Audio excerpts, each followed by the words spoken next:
Kai, wagga rayuwa da takaici take kuma da daɗi take da shi. Kai dai Allah kawo kwasu mai kowane iri ne. Gangan.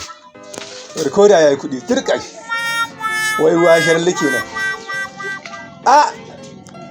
Kai wallahi masu kuɗi suna borewa a tun da jima wallahi.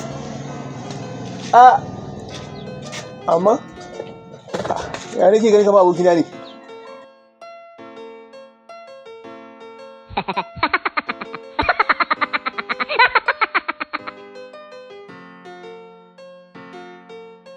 Nan ne fa, wallahi nan ne. Kai, ba nan ba ne. Wannan ba rikoda ba ne, ka duba yadda ya murmure ya yi tumbi. Ba na tsammani wannan rikoda ne. Anya shi ne kuwa? Ka kalli sunan mana. Awal Provision Center POS. Ya za ka ce ba nan ba ne? Wallahi shi ne. To amma in dai shi ne gaskiya ya canja kala. Mu ƙarisa. Salamu alaikum.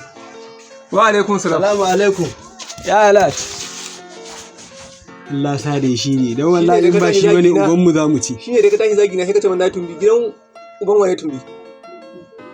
Da fatan dai ka gane mu.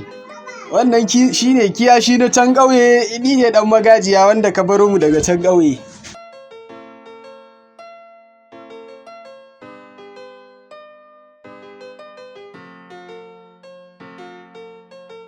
To yanzu dai sallame mu tafi. Nami kenan.